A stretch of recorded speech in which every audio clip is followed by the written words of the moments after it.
Si el paciente no tiene biopsia y tiene una masa, tiene un tumor, solo hablamos de tumor. ¿Okay? Si ya tiene una biopsia como inflamatoria, ahí hablamos de neoplasia maligna. Ustedes saben que hay tumores benignos y malignos. Los tumores malignos son cáncer. Y hablamos de cáncer cuando hay una patología confirmatoria. Les digo esto porque a veces en el hospital se habla de tumores malignos cuando en realidad, o de neoplasias cuando ni siquiera han tenido una patología confirmatoria. Y en general, los tumores del intestino delgado corresponden a menos del 1% del total de cánceres. ¿Okay? Ustedes saben que el intestino delgado empieza ¿dónde? En el píloro. Después el estómago termina en el píloro e inicia la primera porción del duodeno. Primera porción, segunda porción, tercera porción, cuarta porción. Y luego viene el ángulo estrecho y comienza el yeyuno. En general, en promedio, hablamos de que el intestino delgado, en promedio, una persona tiene de 4 a 7 metros de intestino delgado, o sea, de yeyuno niño. Lo que sí es una porción pequeña es el duodeno, que tiene sus 4 porciones.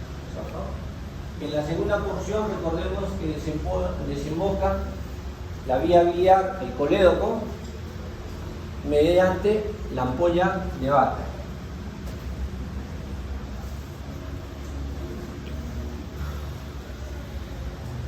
Bien, por lo general, cuando uno habla de tumores gastrointestinales, habla de tumores de estómago o de colon, que son los más frecuentes. ¿Listo? Entonces el diagnóstico es más fácil. ¿Por qué? Porque un tumor de estómago, el paciente tiene baja de peso, poquita sangre, le hace una endoscopía, biopsia y sale positivo. Igual, el paciente que hace hemorragia digestiva baja, tiene alteraciones de los hábitos defecatorios y la endoscopía. Toma el biopsia de la lesión, sale positivo. Para los tumores de intestino delgado, los tumores de intestino delgado son mucho menos frecuentes que el tumor de estómago, que el tumor del colon, o sea, que la neoplasia. ¿Por qué? Hay algunas teorías. ¿Por qué? Porque el contenido del intestino delgado, la bilis intestinal existe. Entonces, el tránsito es más acelerado, a diferencia en el estómago y en el colon, los alimentos están mucho más tiempo para ser digeridos. Y como saben, en el colon avanza lentamente. ¿Okay? Entonces, una de las primeras teorías para indicar que la incidencia es menor es el contenido líquido. Otra teoría es de que este contenido líquido tiene una alta concentración de inmunoglobulina A, que es un factor protector contra los carcinógenos potenciales. Aparte, el tránsito intestinal es mucho más rápido, ya dijimos, en el intestino delgado en relación al colon. En el intestino delgado, la carga bacteriana es mucho menor, a diferencia del colon. Aparte, hay una enzima, la benzopireno hidroxilasa, que transforma el benzopireno a metabolitos menos tóxicos, por lo cual en el intestino delgado se va a generar o va a presentar menos incidencia de tumores en el intestino delgado. Como dijimos, hay tumores benignos y malignos. Los benignos obviamente son los que no dan metástasis. Bueno, un tumor maligno es aquel que crece rápidamente, forma vasos, o sea, genera angiogénesis y da metástasis. ¿Cuál es la diferencia de un tumor benigno y un maligno? Un tumor benigno es una masa localizada que no crece tan rápido, crece lentamente y no va a dar metástasis. ni tampoco va a generar osteogénesis.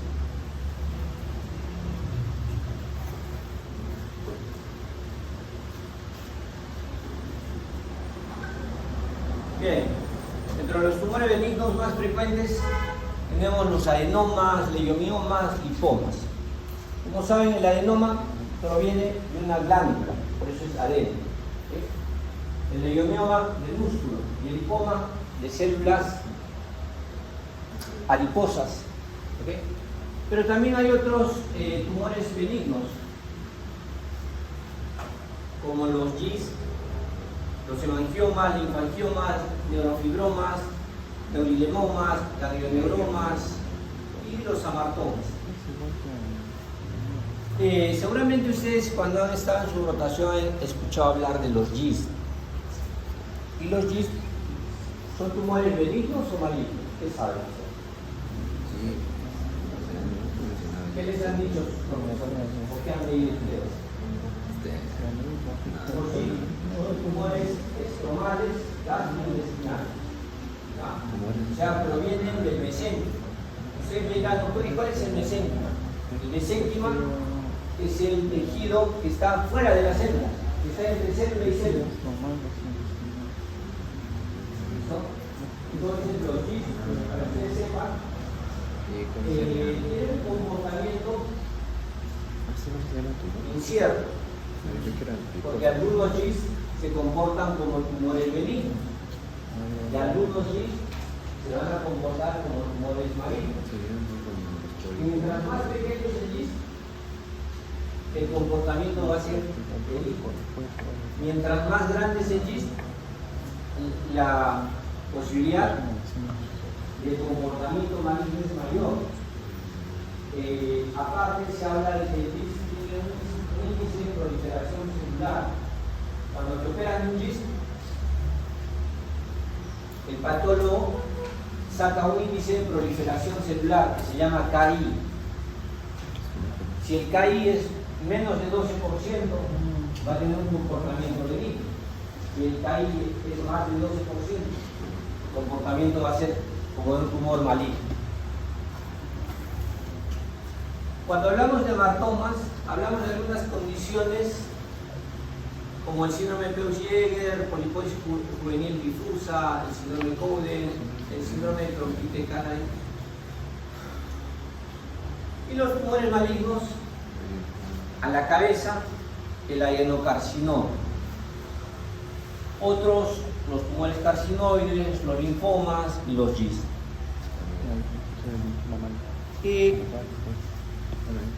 En algunos libros ustedes van a encontrar que los tumores del intestino delgado, los más frecuentes, son los benignos. Pero en otros libros también van a encontrar que los más frecuentes son los malignos. Van a depender la bibliografía y los textos que se leyeron. Pero de los tumores malignos a la cabeza, el más frecuente es el adenocarcinoma. Como en la mayoría del tracto gastrointestinal, en el estómago, 90% adenocarcinoma. En colon, 95% adenocarcinoma. En páncreas, 90% adenocarcinoma. ¿Okay? Entonces, los tumores malignos de intestino delgado, adenocarcinoma en la cabeza. Existen otros tipos de tumores, como los tumores carcinoides. Los tumores carcinoides son un tipo de tumores que la mayoría son asintomáticos, casi un 80%. Y 20% son sintomáticos. Y los síntomas que van a generar se van a deber a que esos tumores carcinoides van a producir serotonina. Entonces la serotonina a nivel sanguíneo va a generar flashing, es decir, el paciente se va a volver rojo. Es un paciente que se pone rojo de la nada. Es un paciente que va a tener deposiciones líquidas constantemente. 10, 15, 20 deposiciones al día. ¿Ok? Y bueno, otros tumores malignos en el intestino delgado que pueden estar son los linfomas. Como ustedes saben, los linfomas son tumores sólidos de los ganglios, de las células ganglionarias. Puede estar en el tracto gastrointestinal, lo más común es en el estómago, pero también puede estar en el intestino delgado. Como saben, los linfomas, por lo general, los linfomas no se operan. Los linfomas se tratan ¿por qué? Por quimioterapia. Solo hay que operarlos cuando hay obstrucción, cuando hay necrosis, cuando hay obstrucción, cuando hay sangrado o cuando hay perforación. Solo en esos casos debemos operar un linfoma. Ya hablamos algo de los GIST. Ya dijimos que de acuerdo al tamaño de su CAI van a tener un comportamiento maligno. Entonces, si alguien les pregunta, oye, me han diagnosticado un GIST, ¿será benigno o será maligno? Entonces, ya saben que el GIST tiene un comportamiento incierto. Puede ser benigno o puede ser maligno. ¿Okay? Ahora, otra característica de los GIST. Los que están rotando en mi servicio y que han pasado visita conmigo saben que los GIST, o sea, un GIST es un tumor submucoso. Como saben, el estómago, el intestino delgado, el colon, tienen 4 capas: mucosa, muscular y serosa.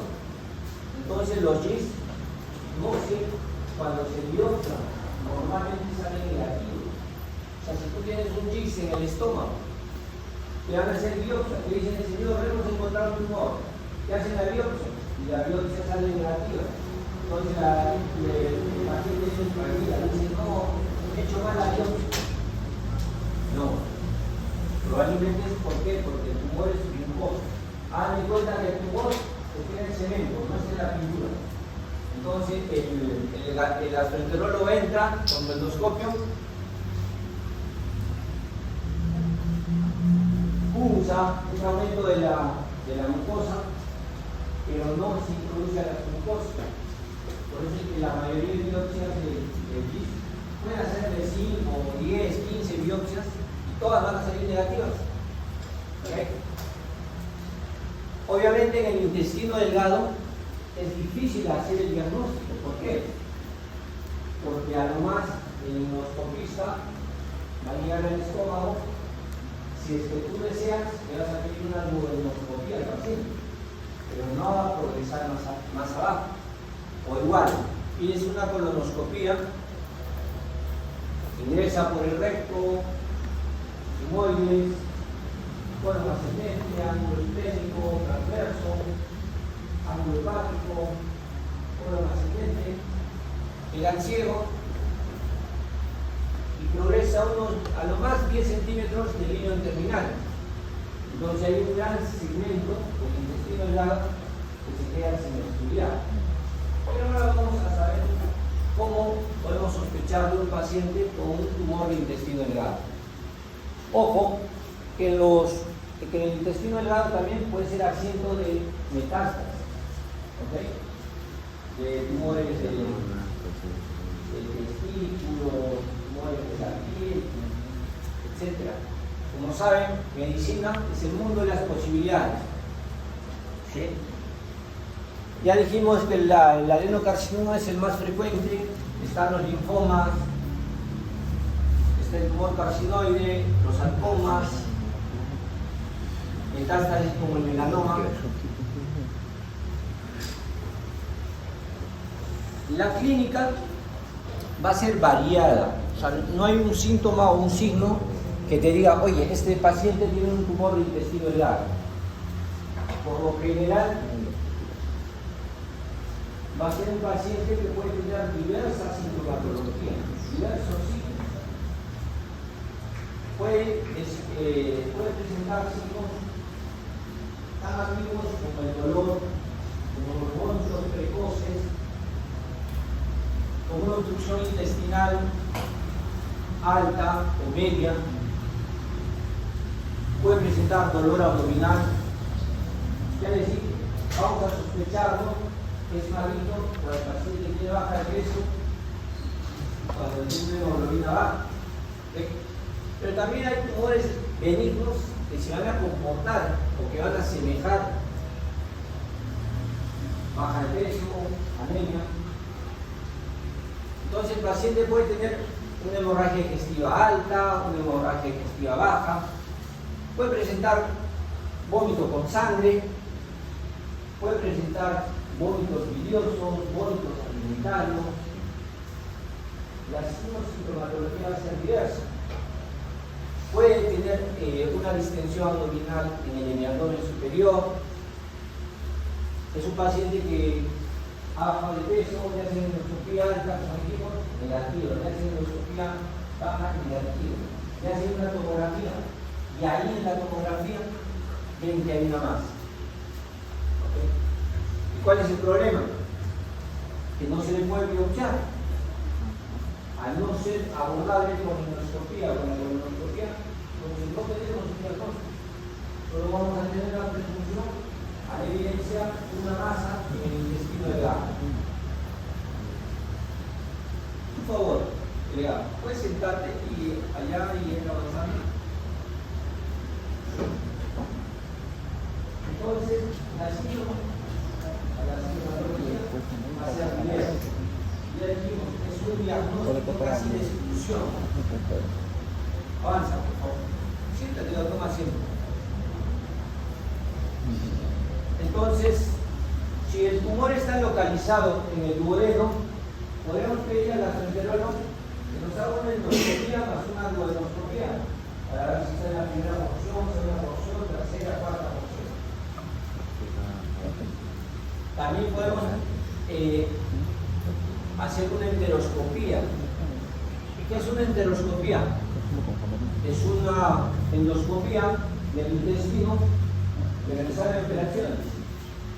Por ejemplo, cuando no se sabe bien dónde está localizado el tumor, en cada sala hacen una laparotomía, se hace una incisión al intestino y por ahí se introduce el endoscopio, más o menos a la mitad del intestino, ¿no? Para ver si está proximal o al estadio. Otro método de diagnóstico es la cápsula oral, es decir, como la endoscopía, la colonoscopía es negativa, le hacen tragar una cápsula oral al paciente y esa cápsula va enviando reportes cada 10 minutos conforme va avanzando el tránsito intestinal. Entonces, dice, a las 2 horas, evidencia, infección, ulcerada, de aspecto proliferativo, con bordes ulcerados, sangrante o con coágulo, etc. ¿Listo? Otro examen al alcance es la tomografía abdominopélvica. Obviamente tiene que ser una tomografía con contraste. ¿Por qué? Porque si tomamos una tomografía sin contraste, no nos va a poder ubicar la lesión y ver la diferencia si el tumor capta contraste o no capta contraste. Obviamente, cuando tenemos tumores del intestino delgado, de la segunda porción, más específicamente, podemos hacer una resonancia al paciente. ¿Por qué? Porque en la segunda porción donde desemboca el colédoco se encuentra la ampolla de Barker. Y existe un tipo, una variedad de tumores, los tumores perianculares, seguramente han escuchado. Los tumores perianculares están o describen a 4 tipos de tumores. Siéntate.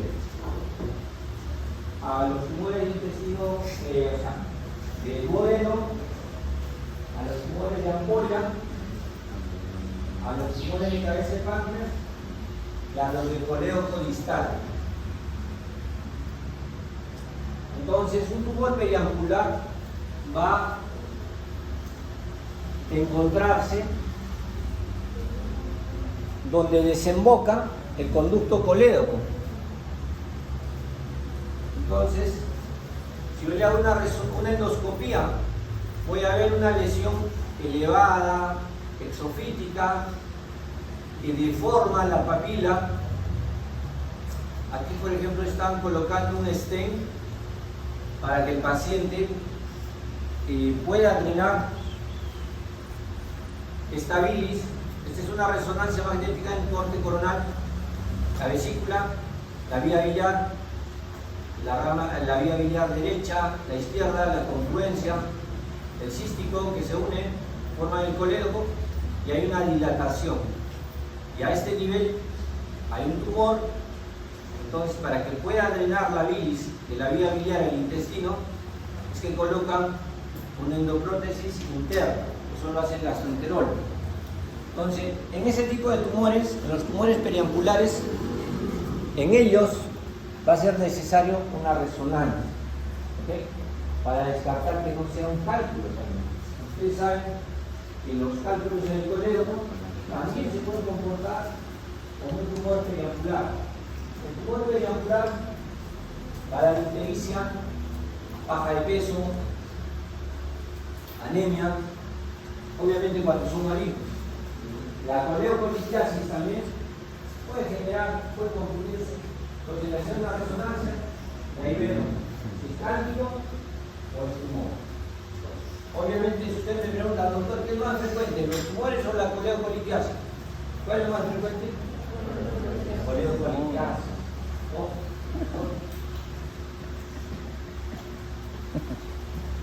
Y en la coleocolitiasis, la imagen en la resonancia es sumamente distinta.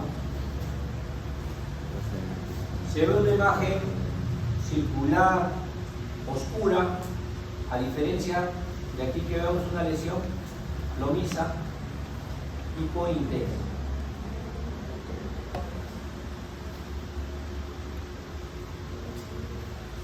El pilar del tratamiento de esos tumores de intestino delgado es la cirugía. Obviamente, para lo cual tenemos que localizar bien la lesión. Si el tumor está en la primera porción del duodeno, va a ser el tratamiento facial. Tienes un paciente varón de 60 años con una masa en la primera porción del duodeno. Lo biopsia el gastroenterólogo y encuentra un adenocarcinoma. ¿Cuál sería el tratamiento que le vas a ofrecer a aquel adenocarcinoma? Es la primera porción del duodeno. Ya, ustedes me van a decir, doctor, yo he leído que se le puede hacer mucosectomía a algunos tumores. Ya, este tumor es un tumor mayor de 2 centímetros. Ya, no le van a poder hacer mucosectomía.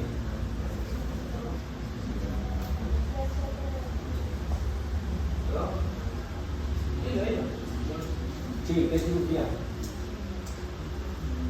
Se le trata, se le hace una cirugía compleja, la cirugía de Wilson. Primera, segunda porción, cirugía de Wilson. ¿Por qué? Porque la primera porción del duodeno es fija, la segunda porción también es fija. La tercera y cuarta porción sí le puede hacer resección y anastomosis. ¿Okay? Pero si es de primera porción, segunda porción, la cirugía de Wilson. Y en la cirugía de Wilson, ¿qué sale? Sale vesícula, vía biliar, sale duodeno, cabeza y páncreas, una porción del antro gástrico obviamente, y 10 centímetros de yeyuno. Ya salen 6 órganos. Entonces no es lo mismo tener un tumor de duodeno de la cuarta porción que de la primera porción. No es lo mismo uno de la cuarta porción en relación a la segunda. Ya saben, primera y segunda, aún. La tercera porción, la cuarta porción, el yeyuno y el vidrio, la cirugía va a ser resección. Resección con márgenes amplios. ¿Okay?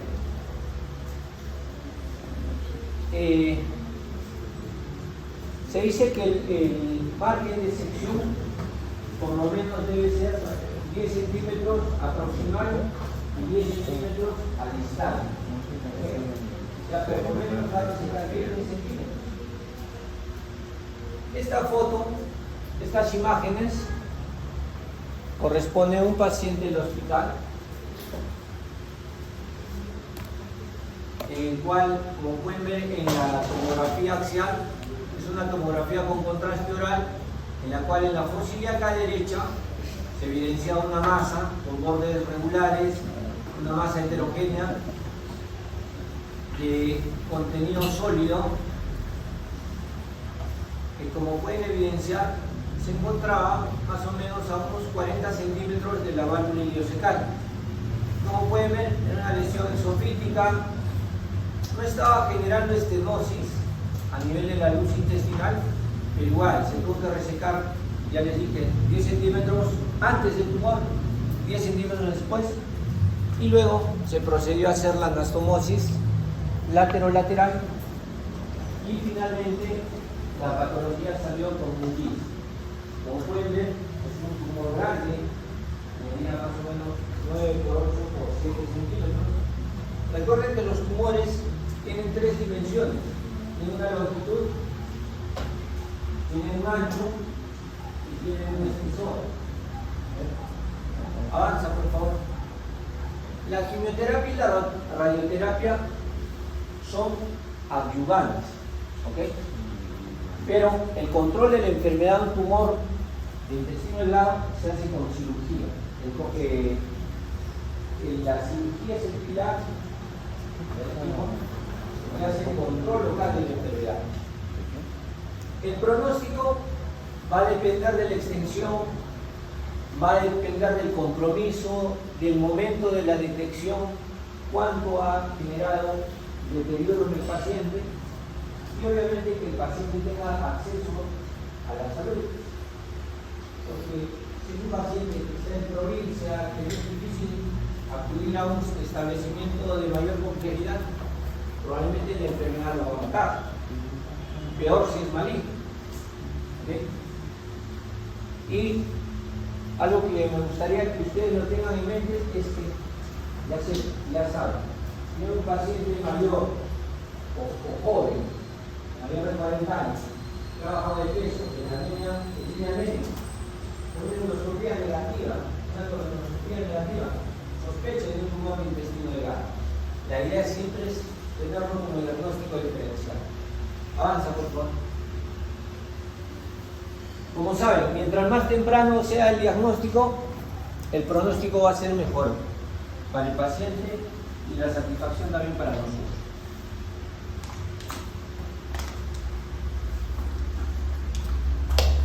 ¿Qué medidas de prevención? Eviten fumar, coman bastante vegetal, bastante fruta, tomen agua, menos comida chatarra, más comida sana. Cosa difícil porque a veces nosotros los estudiantes nos dicen, ¿qué no hacemos? Comemos en el bus, comemos hamburguesas, comemos pizza, ¿sí? Pero acá tiene que hacer deporte también. Avanza. Sí. Ya, cámbiale. Okay. Y bien, ahora sí, vamos a hablar de un tema bastante importante. Yo creo que es uno de los temas más importantes en la emergencia. ¿Por qué? Porque ocupa casi el 20% de todas las consultas de emergencia vienen por, o sea, de todos los pacientes que llegan a cirugía, el 20% por lo menos llega con obstrucción intestinal. Avanza, por favor.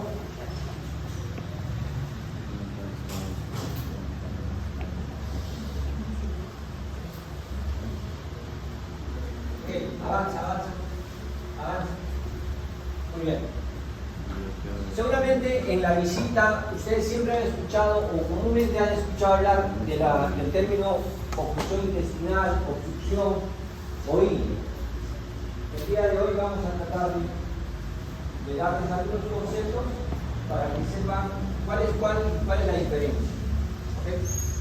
Cuando hablamos de obstrucción intestinal hablamos de un diagnóstico sindrómico. ¿Por qué? Porque es un término que va a englobar a múltiples patologías. Puede haber obstrucción intestinal alta, media, baja, puede haber obstrucción intestinal aguda, crónica, pues va a haber un sinfín de clasificaciones. Pero lo que tienen que saber que lo que caracteriza este síndrome es que hay un bloqueo, hay una detención a nivel del flujo del contenido intestinal. ¿Okay? Y esto va a traducir en el paciente dolor abdominal, vómitos, distensión, dificultad para eliminar heces, gases, y estén nosotros sospechando, detectando y tratando. Mientras más temprano lo diagnostiquemos, la garantía de que nuestro tratamiento va a ser adecuado va a ser más alta. Entonces el tratamiento va a variar dependiendo de la etiología, la gravedad y la ubicación. Avanza, por favor. Bien. Como les decía hace un rato, comúnmente escuchamos hablar de la palabra ilio, sobre todo cuando tocamos cirugía, ¿no? Cuando estamos en medicina, no tanto, pero en cirugía a todos les queremos llamar ilio, lo cual hasta cierto punto es bueno y malo, porque el ilio se refiere a la detención del tránsito independientemente de la causa. ¿Okay? Ilio es un término muy amplio. Existen 4 tipos de ilio: el ilio paralítico, el ilio mecánico, el ilio espástico y el ilio relacionado o el ilio vascular. O sea, hay 4 tipos de ilio. El primer tipo, el ilio paralítico o el ilio adinámico, es aquel ilio en el cual el paciente ha sido sometido a una cirugía, sea una apendicectomía, colestectomía, una enterectomía, una resección de intestino delgado, la que a ustedes se les ocurra. Generalmente el ilio está relacionado a la cirugía abierta. Como saben, en la cirugía laparoscópica es menos traumática, sangra menos el paciente, la visión es mucho mejor, la recuperación es más rápida. Entonces, el ilio está relacionado más a las patologías que han sido sometidas a cirugía abierta. Entonces, el ilio paralítico es un ilio en el cual, pues, una detención de los intestinos en la cual el intestino se paraliza posterior a una cirugía. De la nada. O sea, no tiene una causa. No tiene una causa productiva. Es una detención repentina. Si ustedes revisan en los libros de cirugía, el ilio se dice que lo normal es de 24 a 48 horas. Eso es lo normal. Es el periodo en el cual podemos esperar que haya una detención de los movimientos intestinales. Si hacemos una cirugía de intestino delgado, el ilio puede durar hasta 24 horas. Si es de estómago, hasta 48. Si es de colon, entre 3 a 5 días.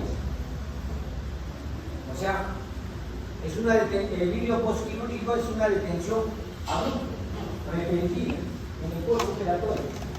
¿Okay? Hay diferencia del ilio mecánico.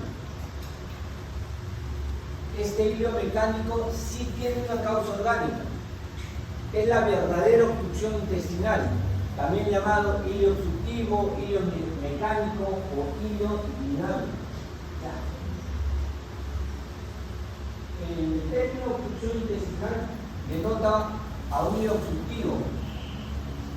La obstrucción intestinal denota un ilio mecánico. ¿Okay? O sea, ilio mecánico, obstrucción intestinal se refiere a ese tipo de ilio, ¿okay? En el cual hay una causa orgánica. Las causas ya las vamos a ver más adelante.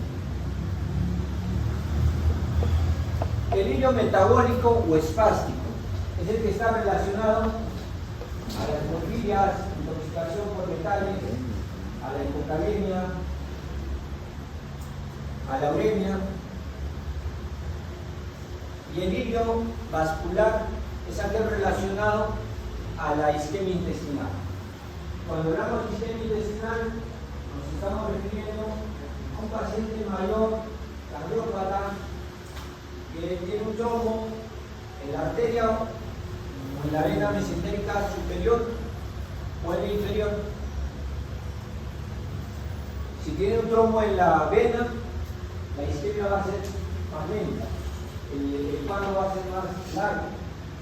Pero si la isquemia o el trombo está en una arteria, el cuadro va a ser más agudo, va a ser más aparatoso. ¿Y cuál es el síntoma principal en la isquemia? Es que tú lo ves al paciente y el paciente parece estar bien, pero es la queja de mucho dolor. ¿Sabes? Hay una disociación entre el dolor que presenta el paciente, o lo que vemos, y lo que aparentemente está ocurriendo. En isquemia intestinal, el paciente ya dijimos, es un paciente mayor, cardiópata, que se va a descompensar, puede presentar alteración del sensorio, pero se ve potenciado. ¿Okay? Y la palabra clave en isquemia intestinal, radiológicamente hablando, es neumatosis. Ya vamos a ver una tomografía con un hilo vascular. Avanza, por favor. Ok, hace un rato les pregunté, principal causa de obstrucción intestinal, pérdida de adherencia. ¿Okay? Su importancia es alta, baja, media, pérdida de adherencias. ¿Qué son estas pérdidas de adherencias? Son secuelas inflamatorias a nivel del peritoneo parietal. Como saben, la cavidad abdominal está recubierta por una capa, por una membrana que se llama el peritoneo. Tenemos peritoneo parietal y peritoneo visceral. El peritoneo visceral es el que recubre a todos los órganos intraabdominales. Entonces, cuando hay una cirugía, dependiendo del caso, dependiendo de la patología que está llevando a sala de operaciones del paciente, puede haber una secuela, unas cicatrices a nivel interno, que son bandas inflamatorias. Cuando estas bandas fibrosas están entre órganos intraabdominales, se llaman adherencias. Y cuando está entre un órgano a la pared, se denomina herida. En la imagen inferior izquierda, por ejemplo, pueden ver un paciente con adherencias, como pueden ver, es una sola adherencia. En la imagen del medio,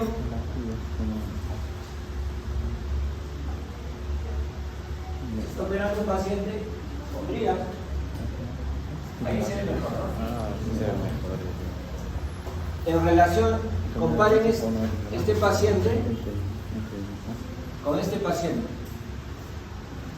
Este paciente lo operé, tenía 8 cirugías previas. Tenía un enmarañado de eso. El paciente se operó un cáncer de recto, me acuerdo bien.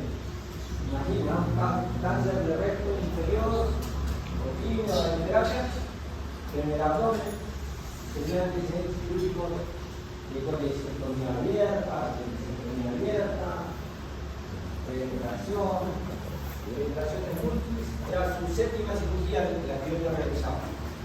Por eso le tomé la foto y se la puse ahí para que vean. Hay adherencias y adherencias. En este paciente me demoré como 3 horas solo liberando adherencias. Y la cirugía no empezaba. Y si ustedes me preguntan, doctor, ¿y le resecó todo esto? No. ¿Por qué? Porque el paciente tenía un tumor en el recto. El paciente comía bien, pero en todo el trayecto de esto lo tenía a 10 centímetros del trachea, así es. Y si ustedes han escuchado alguna vez a sus profesores, mientras el tumor está más cercano al trachea, hacer una anastomosis conlleva más riesgo. ¿Por qué? Porque hay mayor presión. Es más difícil o es más fácil que se presente una licencia de anastomosis. Entonces, pasó 3 horas, el paciente recién empecé a operarlo del grupo de recto, hicimos una resección abdominoperineal. Como saben, la resección abdominoperineal se verá el canal anal, se ve el recto, inferior, medio, superior y el sigmoide.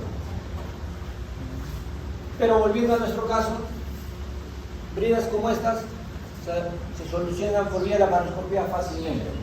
Ponen la tijera como monopolar, cortan, no hay sangrado, se soluciona la obstrucción. Muy bien, entonces ya saben, adherencias, pegamiento entre órganos intraabdominales. Heridas, es el pegamiento mediante una banda fibrosa del peritoneo de un órgano intraabdominal con el peritoneo parietal. La causa más común, las cirugías previas. También infecciones bacterianas,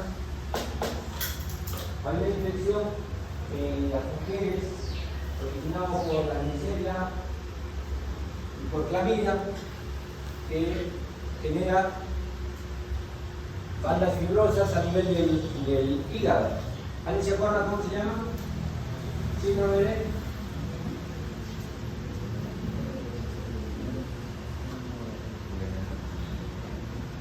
hay una entidad en la cual se generan así estas bandas fibrosas. Salud. Uno ingresa a operar un apéndice, una vesícula, y hay lleno de bandas fibrosas. Generalmente están ocasionados en mujeres y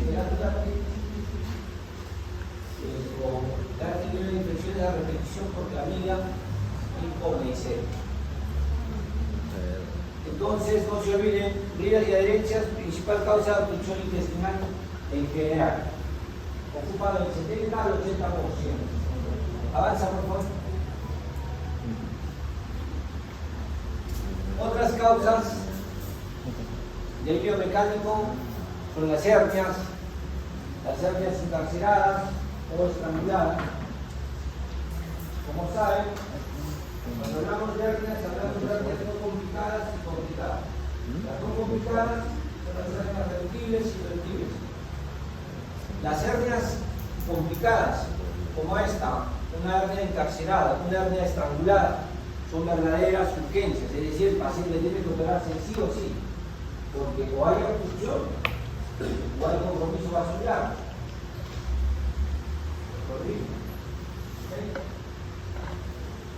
En los adultos es raro, pero también puede hacer intususcepción. Como saben, cuando hablamos de intususcepción, generalmente hablamos de niños menores o lactantes. Pero en un adulto, cuando hay intususcepción, sospechamos de una neoplasia o un tumor intestino delgado. Avanza, por favor. Muy bien, la obstrucción intestinal va a ser causa del 30% de los ingresos a las emergencias. Por lo general, cuando un paciente se hospitaliza, se dice que en promedio va a estar hospitalizado 8 días y la mortalidad va a variar entre el 3%, 6, 15 hasta el 20%. Avanza, por favor. Ya hablamos de obstrucción intestinal, en general la principal causa, heridas y adherencias. Cuando hablamos de obstrucción intestinal baja, a la cabeza está cáncer colorectal. Avanza. En cuanto a la etiología, en algunos libros van a encontrar que hay una clasificación de obstrucción intestinal alta, obstrucción intestinal baja. En otros hablan de una obstrucción intestinal alta, media, baja. ¿Cuál es la diferencia? Cuando hablan de obstrucción intestinal alta y baja, el límite es la válvula ileocecal. Cuando se habla de obstrucción intestinal alta, media, baja, los límites son ángulo de Treitz y la válvula ileocecal. Todo lo que está por encima del ángulo de Treitz es obstrucción intestinal alta. O sea, un tumor de la tercera, cuarta porción, primera, segunda porción del duodeno va a generar una obstrucción intestinal alta. Una obstrucción intestinal media va a estar entre la válvula ileocecal y el ángulo de Treitz. Todo lo que está por debajo del Treitz, de la válvula ileocecal, va a ser obstrucción intestinal baja. El intestino delgado, cuando hablamos de obstrucciones del intestino delgado, a la cabeza sospechamos que heridas y adherencias. Sobre todo cuando hay el antecedente postoperatorio. Y Y la segunda causa, hernias. Sean hernias internas o externas. Recuerden que el paciente operado puede hacer hernias internas, ¿okay? Por las adherencias que se ocasionan, se forma un anillo, por ahí se introduce el intestino y se forma una hernia interna. Pero también se refiere a las hernias externas. ¿Cuáles son las hernias externas? La hernia umbilical, la inguinal, la femoral, la obturatriz, epigástrica, todos los tipos de hernias.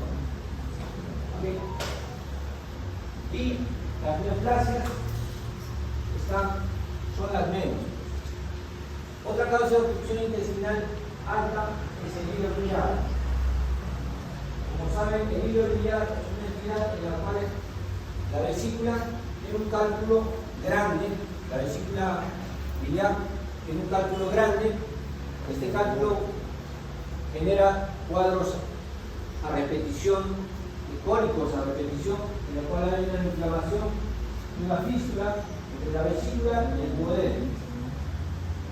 El cálculo migra de la vesícula, se introduce al duodeno y en el intestino delgado el cálculo viaja hasta que llega a una porción que se clava cerca a la válvula ileocecal.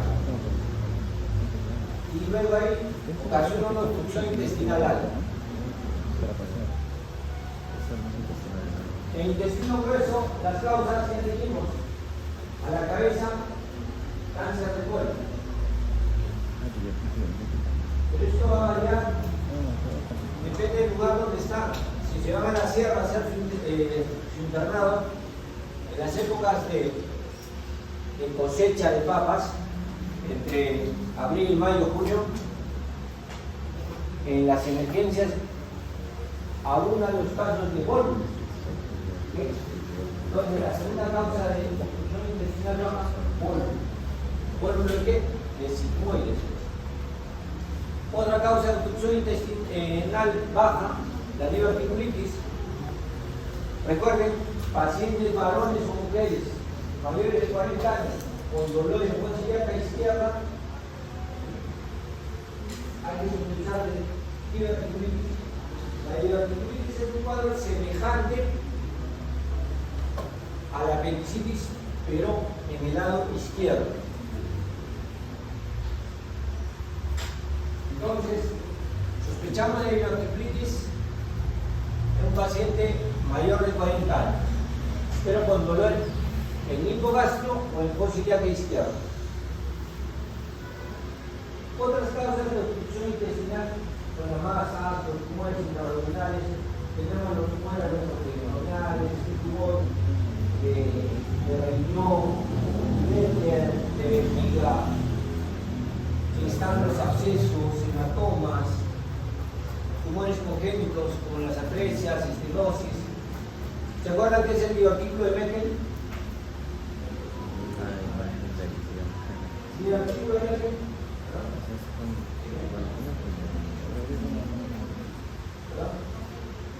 Es una malformación congénita en la cual hay una persistencia del factor oncalo mesentérico que está presente en el 1 a 2% de pacientes. O sea, en toda la población adulta, el divertículo de Meckel está presente en el 1 a 2%.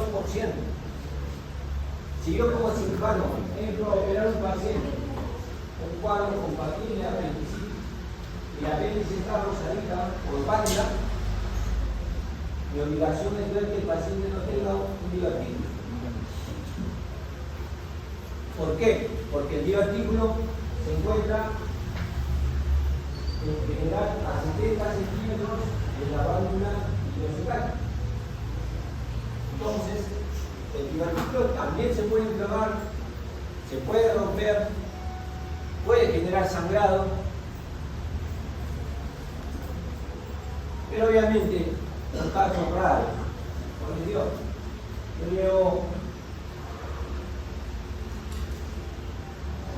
9 años de cirujano y en toda mi vida habré visto de todas las apéndices que operamos, habré visto casos. Uno es un paciente de 17 años que entró por apéndice, no lo vi yo, lo ayudé a un colega y encontramos un diórico. Y otro, un paciente que estaba operado de un tumor de recto, 27 días obstruido, hizo la licencia de la herida operatoria, se le abrió toda la herida, la poneurosis, todos pensaban que estaba utilizado. ¿Qué había pasado? Un día rico de medio y el fondo de sangre rectovesical había hecho un proceso inflamatorio. Era un señor de 82 años, imagínense. Después de que le sacamos el recto, a los 15 días empezó con un cuadro de obstrucción intestinal. Nadie sabía qué era. Lo rompé y era un divertículo que estaba inflamado, igualito que una apendicitis, idéntico. Ok.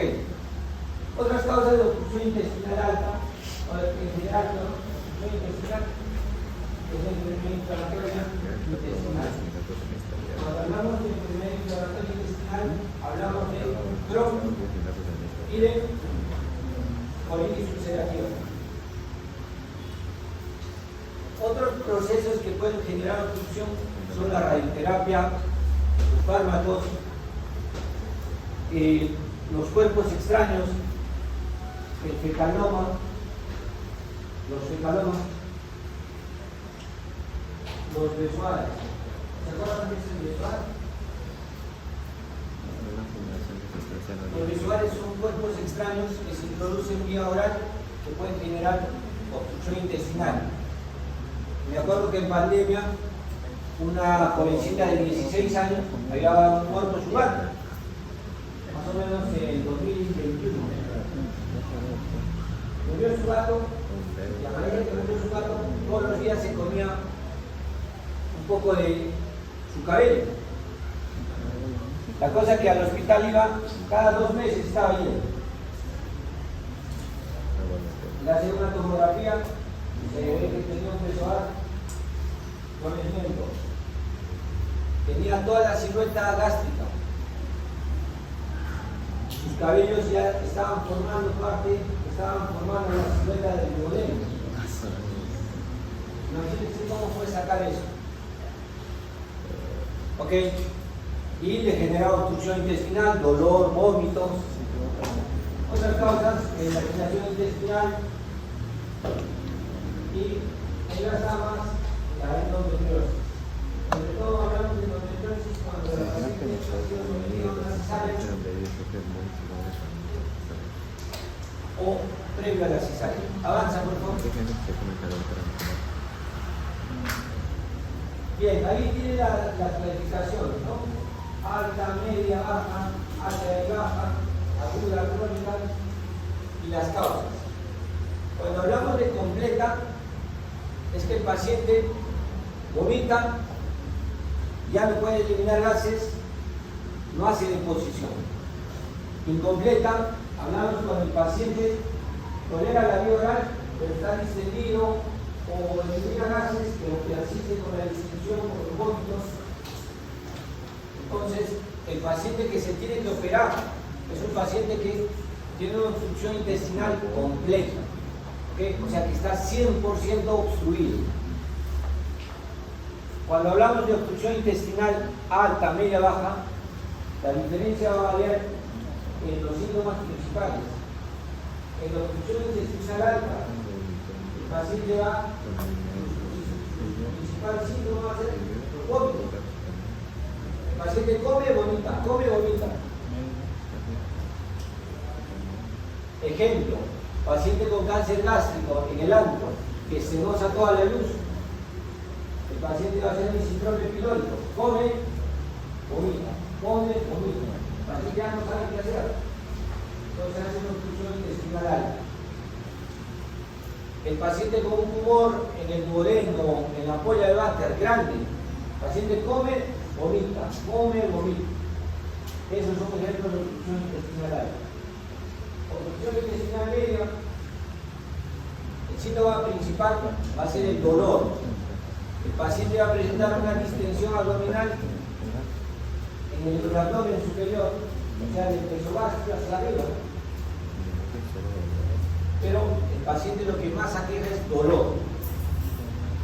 Y en la obstrucción intestinal baja, el cuadro predominante va a ser la distensión. ¿Por qué? Porque va a estar distendido el colon. Entonces, como saben, el colon tiene un gran diámetro, tiene una gran longitud y va a generar una obstrucción intestinal baja o una marcada distensión. Cuando hablamos de la obstrucción intestinal aguda, se refiere a un cuadro breve que está ocurriendo en horas, 1, 2, 3 días. Pero hablamos de una obstrucción intestinal crónica cuando el paciente presenta cuadros a repetición. Ejemplo, los pobladores de la sierra, por su propia condición, al adaptarse el organismo a la altura, el colon, por la presión atmosférica, va a crecer en diámetro y en longitud. Otro ejemplo son los pacientes mayores. Entonces, si tienen un colon retenante, si muere retenante, se obstruye, hagan la emergencia y están tranquilos, tú los ves, te preocupas como médico y el paciente está en lo más normal y te dice el doctor, póngame una sonda nomás, te pone una sonda rectal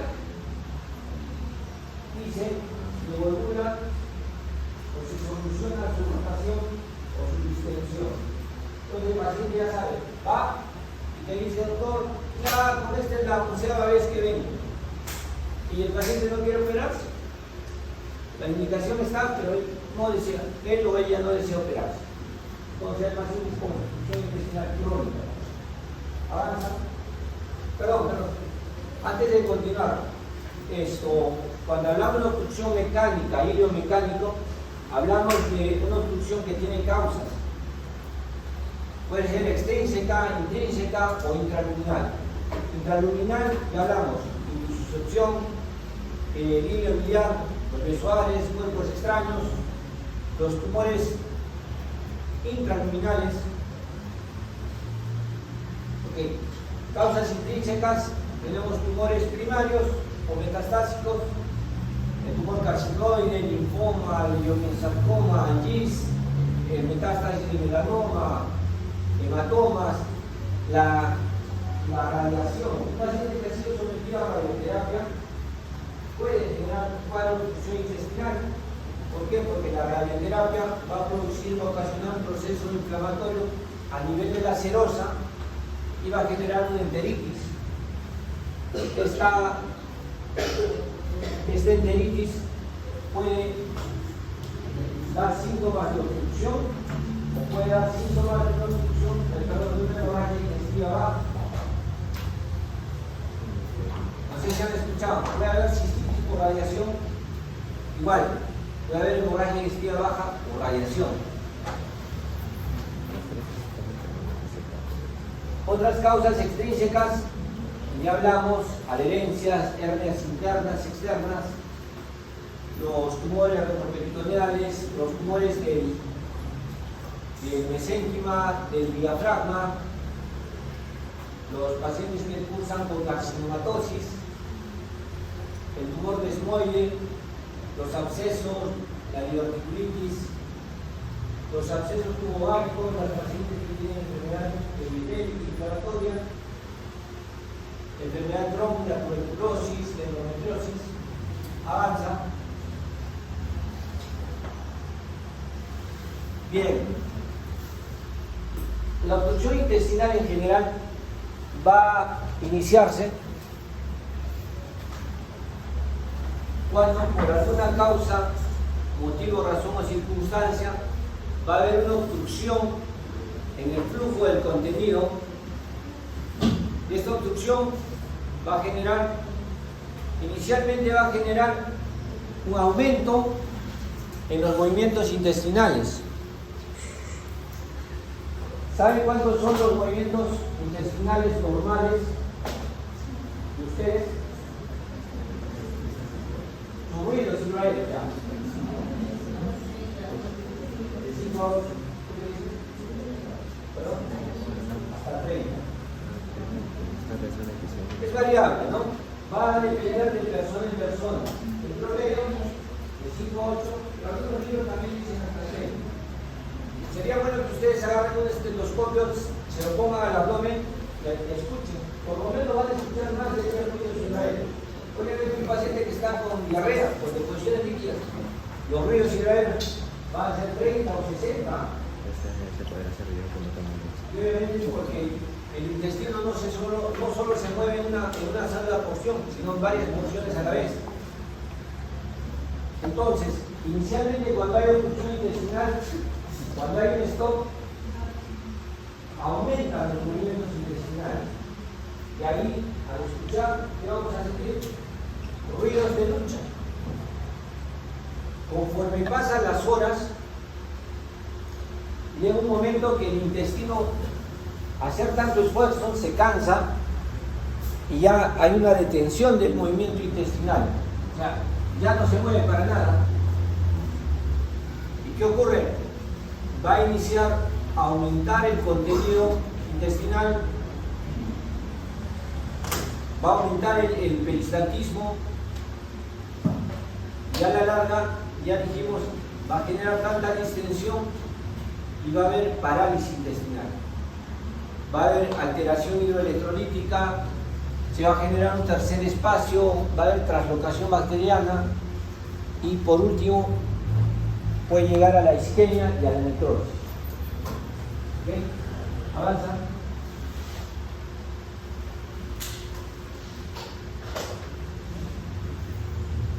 En la parte clínica va a ser muy distinta la obstrucción intestinal alta y la baja. En la obstrucción intestinal alta, el inicio es brusco, el dolor va a ser llamativo, el dolor va a ser mesogastrio. Algunas veces el paciente con obstrucción intestinal alta va a decir, sí, puede terminar gases. Pero lo llamativo, ya dijimos, los vómitos van a ser a repetición, van a ser precoces, el paciente come, a las 2 horas vomita, se llena, vuelve a vomitar. Y el deterioro del estado general va a ser precoz. En la obstrucción intestinal baja, el inicio es lento. El dolor va a ser menor que en la obstrucción intestinal alta. El paciente, ¿cuál es la diferencia? El paciente no elimina gases, la distensión, lo que va a llamar la atención de la obstrucción intestinal baja es la distensión. La distensión va a ser tan marcada que el paciente pareciera que está gestando. Y el estado general va a ser, el deterioro va a ser tardío. Recuerden que un paciente con obstrucción intestinal baja puede tener vómitos de caloideo. ¿El vómito de caloideo cómo es? Como vomitar chocolate. Por eso es que cuando a un paciente tú le colocas sonda nasogástrica y ves el contenido de caloideo, ese paciente sí o sí va a tener que operarse, porque no tienes. Normalmente el colon, el contenido del colon no regresa al intestino delgado. ¿Por qué? Por la válvula ileocecal. Porque la válvula ileocecal está haciendo una presión que no es una válvula de entrada, que no deja que retorne las heces del colon al intestino delgado. Pero la obstrucción intestinal baja, esa puerta de entrada de esa válvula se rompe, está franqueable. Imaginen, desde el colon cómo regresa el contenido del colon, todo el intestino delgado, esos 4 o 7 metros que tenemos, hasta llegar al estómago. Imaginen, qué tanta debe ser la presión. Avanza, por favor. Los síntomas y signos van a ser variados. Van a depender si la obstrucción intestinal es alta, baja, de la constitución del paciente previa a la obstrucción, de la causa también, de las comorbilidades que tiene el paciente. Lo más llamativo, obviamente, es cuando realizamos un examen físico al paciente, es saber los signos vitales. Algo básico que ustedes tienen que aprender es antes de examinar al paciente, tomen los signos vitales. ¿Por qué? Porque los signos vitales nos van a decir si el paciente está estable o inestable. Un paciente inestable no puede estar en un tópico. Un paciente inestable tendrá que estar en shock trauma. Un paciente inestable no le voy a poder hacer una tomografía. Probablemente si está obstruido y está inestable o se está chocando, el paciente va a tener que entrar a la sala de operación.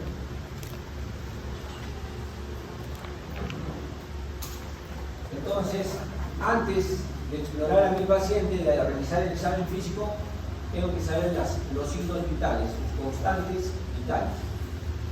Si el paciente está estable, no podré evaluar adecuadamente el exámenes, radiografía, ecografía, tomografía. Pero si el paciente está inestable, no lo puedo tener un tópico de cirugía. Entonces tendré que evaluar adecuadamente de pies a cabeza, y eso sí, detenerme, ser muy acucioso en la parte del abdomen. Darle inspección, si tiene cicatrices, circulación colateral, si tiene heridas, si tiene secreción esterila, si tiene un ostoma, si tiene un dren. Auscultar sus ruidos intraéreos, si hay un timbre metálico, si hay silencio, si hay dolor a la palpación superficial, profunda, si tiene signos peritoneales. Y por último, saber si hay timpanismo, si hay rigidez. Y finalmente, realizar un tacto rectal. Recuerden que el tacto rectal es un examen que todo paciente obstruido debe realizarse. No saben la cantidad de días que se ahorraría un paciente cuando le realiza un tacto rectal. ¿Por qué? Porque hay muchos pacientes con recalamas que cursan con cuadros de pseudoobstrucción, y con el solo hecho de desimpactarlo, le solucionaríamos su problema. Avanza, por favor.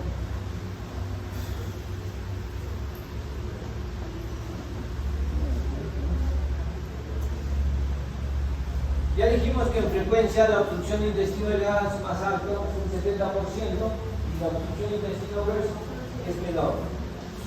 En la placa de abdomen de una obstrucción intestinal alta, vamos a ver dilatación de las asas.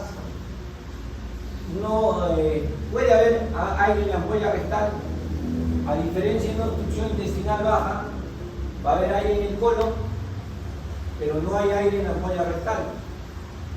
Por eso es que cuando ustedes solicitan una placa de abdomen, un adulto tiene que hacerse de pie, en la cual se pueda visualizar la ampolla rectal. Porque si no, la ampolla rectal es una placa mal centrada que no te va a ayudar a tomar decisiones. Las causas, ya lo comentamos, en una obstrucción intestinal alta, en lugar de la perforación, va a ser el asa atrapada. Ejemplo, yo tengo una hernia estrangulada, una hernia inguinal estrangulada. ¿Dónde se va a perforar? En el lugar de la estrangulación. Con el área que está atrapada. A diferencia, yo tengo una obstrucción intestinal baja, tengo un tumor de sigmoides, estenosante. ¿Dónde se va a perforar? Se va a perforar el ciego. ¿Y por qué el ciego? Porque el ciego es la porción de intestino grueso que tiene menos músculo, o sea, se va a distender más fácilmente. Y se comenta de que cuando yo sospecho una obstrucción intestinal baja o posible perforación de ciego, cuando la distensión del ciego es más de 10 centímetros, para algunos 11, pero quédense con 10. Si mi ciego, el diámetro de la mide es 10 centímetros, ojo, probablemente se está perforando o tiene perforación. En la obstrucción intestinal alta, el tratamiento es netamente conservador. Las primeras 72 horas.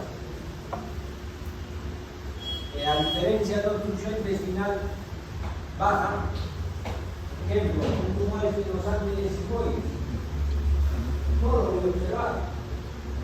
Voy a tener operar. ¿Por qué? Porque está obstruido un 100%. Un tumor de recto, estenosal, igual, probablemente llevar a la sala de operación. Un tumor de ángulo esférico, igual. Como saben, la diferencia entre un tumor de colon derecho y un tumor de colon izquierdo, hablando de cáncer, en la neoplasia maligna de colon, el colon derecho es distinto al de colon izquierdo. ¿Cuál es la diferencia? El colon derecho va a generar anemia.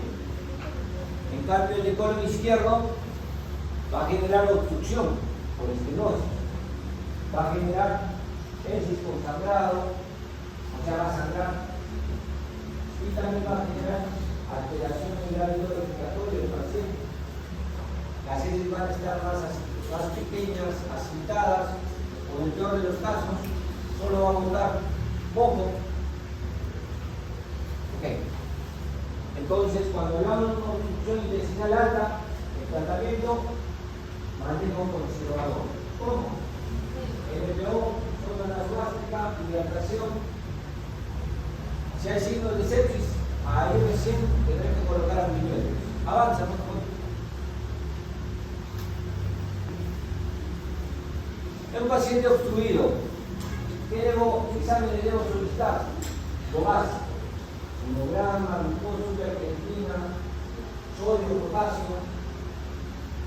Alguien por aquí me dice lactato. Si puedo, tengo que solicitar número de un perfil de coagulación, perfil hepático, albúmina, globulina, todo dependiendo del caso del paciente.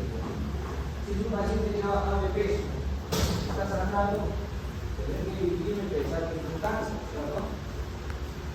Si lo veo al paciente que esté histérico, tendré que pedir un perfil hepático, ¿verdad? Obviamente pruebas para ver trastornos, descartar trastornos de coagulación, TP, TTPA. Pero lo importante es tratar de ver cuál es la causa de la obstrucción. Tendré que pedir una placa de tórax para descartar que ese paciente comience una perforación de víscera hueca. Pero recordando que la perforación de víscera hueca, el paciente va a tener un abdomen entable. Clínicamente esa es la diferencia. Un paciente con perforación de víscera hueca va a tener un abdomen estable. Y si hay una perforación de víscera hueca en la radiografía, ¿qué voy a ver? Voy a ver aire por encima del hígado. ¿Y cómo veo el aire? Una mancha negra por encima de la cúpula del hígado o en el diafragma izquierdo por encima de la burbuja gástrica. Tendré que solicitar medianamente. Si es un paciente con obstrucción intestinal alta o baja, en lo más básico, una radiografía de abdomen de pie, en la cual puede evidenciar o visualizar la ampolla rectal.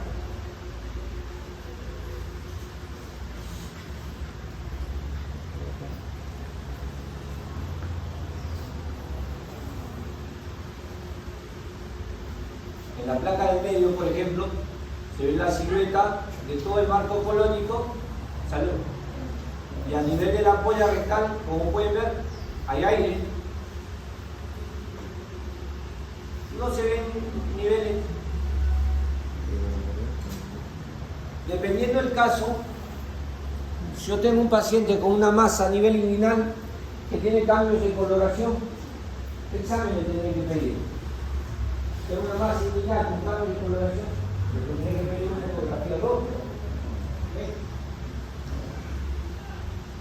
Si tengo un paciente con una masa inguinal que no tiene cambios de coloración, ¿cuál sería el examen que voy a pedir primero? Lo más básico.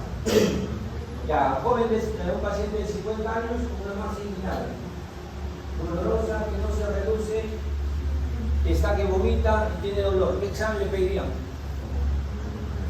Inicial, ¿no? Radiografía, ecografía, colonoscopía, endoscopía. ¿Qué le pedirían? un paciente con una masa que no tiene cambios de coloración, es una masa aguda. Una radiografía, ¿por qué? Porque hay que descartar que esté metido el intestino delgado que esté ocasionando reducción. Si ya tiene cambios de coloración, ahí voy a pedir un ecodoppler. Pero finalmente, para una obstrucción intestinal, el examen de gol estándar es la radiografía. Pero ya dijimos, los más básicos son los anteriores que mencionamos. Si tengo un paciente con un tumor, sospecha de tumor de sigmoides, y el paciente es estable, podría hacer una tomografía de contraste, ¿no?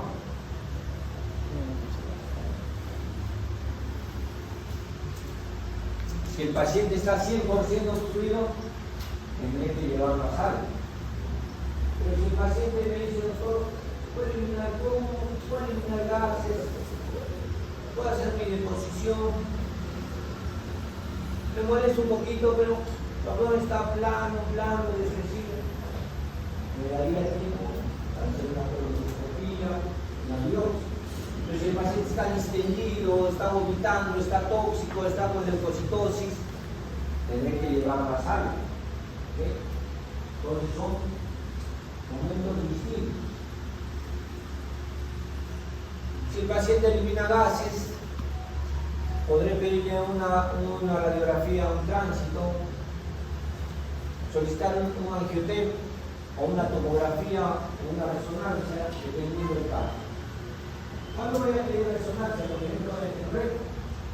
Cuando hay tumores de recto, ahí voy a pedir resonancia. Cuando hay tumores de esófago, ahí voy a pedir resonancia. ¿Okay? La tomografía general es para todo el abdomen, ¿no? Para el estómago, colon, intestino delgado, hígado, páncreas, retroperitoneo o un urotem, dependiendo del caso. Avanza. Ya dijimos, si el paciente es estable, elimina gases, tolera la biología, podría hacer un tránsito contrastado, una colonoscopía, biopsia.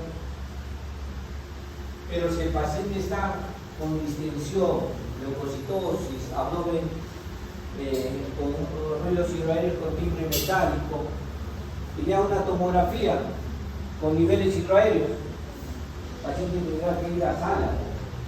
¿Okay? Avanza, por favor. Perdón, retroceda. A todo paciente con dolor en el pulmón derecho, le tendré que pedir una ecografía. Pero imagínense esa ecografía, me dicen que tiene aire en la vía biliar. O peor, es un paciente anciano, fibrilador, que de pronto se ha descompensado. Yo tengo la sospecha de que es una isquemia mesentérica. Tendré que pedir un angiotem. ¿Okay? Avanza, por favor. Muy bien. Estas son imágenes de algunos pacientes con obstrucción intestinal. Como pueden ver en la primera imagen, es una placa de abdomen de piel con distensión marcada de asas delgadas, imagen típica en pila de monedas, niveles hidroaéreos, y obviamente a este paciente ya le han colocado una sonda nasogástrica. Como pueden ver en la punta de la sonda nasogástrica, más que nasogástrica parece que es una sonda nasoyeguinal. ¿Okay? En la imagen del medio está un paciente con una radiografía de abdomen de cúbito. Si el paciente no se puede parar, si el paciente no puede caminar, ¿qué tenemos que hacer? Hacer una placa de cúbito y tangencial. ¿Para qué? Para evidenciar si hay niveles hidroaéreos. Hace rato les mencionaba el neumoperitoneo, ahí lo tienen. Como dijimos, una obstrucción intestinal alta. Miren la imagen típica en pila de monedas, el intestino delgado está dilatado más de 4 centímetros. Cuando se dilata más de 4, podemos sospechar que es una obstrucción intestinal alta. A diferencia de la obstrucción intestinal baja, la imagen típica en grano de café, típico de un mólvulo sigmoide. Las imágenes las pueden ver en su casa. Hay una imagen como una perforación ya delgada, un fecaloma, una obstrucción intestinal ya cerrada, también hay cambios, alteración de la grasa. Un paciente con obstrucción intestinal con niveles de dilatación de asas delgadas, niveles hidroaéreos y algo adicional, líquido libre. Un paciente con obstrucción intestinal baja, tiene el ciego, tiene su nivel hidroaéreo, y ustedes me dirán, doctor, ¿qué es esto blanco? Es un contraste, material de contraste oral que le han dado y tiene niveles hidroaéreos. Hace rato les comenté el esquema intestinal, que da una imagen típica, es como un sándwich, la pared del intestino tiene aire y eso se llama neumatosis. Para terminar, el tratamiento. El tratamiento va a depender de la sospecha, si es un ilio paralítico o es un ilio unitario. En el ilio paralítico el antecedente del paciente ha sido operado. En el ilio mecánico, ojo, el paciente tendrá que operarse sí o sí si tiene signos peritoneales, o sea, signos de perforación. Si el paciente está 100% obstruido, va a tener que operarse. Si el paciente tiene algún índice de sufrimiento vascular o estrangulación, tiene que operarse. Una hernia espiral, cruzada, sale. No le vas a poner sonda y esperar 3 días, no. El paciente tiene que operarse. Pero si el paciente me dice, doctor, me he operado hace un año de peritonitis, tiene un corte grande en la línea media, le tomamos su plaquita y tiene obstrucción de intestino delgado. A ese paciente le pondré sonda, NPO, sonda nasogástrica, dilatación. Si tiene signos de sepsis, ahí tendré que poner antibióticos, de lo contrario no. Si sospecho de una obstrucción intestinal baja, crónica, podré colocar una sonda nasogástrica, dilatación, incluso colocar una sonda rectal.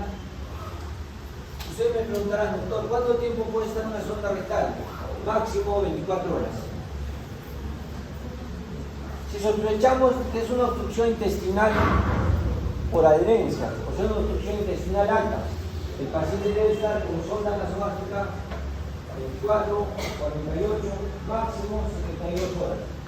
Si a las 72 horas con la sonda el gasto aumentado se mantiene o el paciente está tóxico, séptico, hay leucocitosis, entonces el tratamiento ya no será conservador, tendré que llevarlo a sangre. El primer día, todo el chance. El segundo día, también. El tercer día, ya mi actitud tiene que cambiar. Pero si con la sonda nasogástrica se solucionó, empieza la tolerancia oral. Entonces, cuando un paciente está obstruido, lo llevo a sala, el paciente está 100% obstruido. Tiene signos de perforación o signos de estrangulación, o sea, de compromiso vascular. ¿Listo? Aprendan todo lo que está en las diapositivas. El examen viene en la costilla. No se repite en la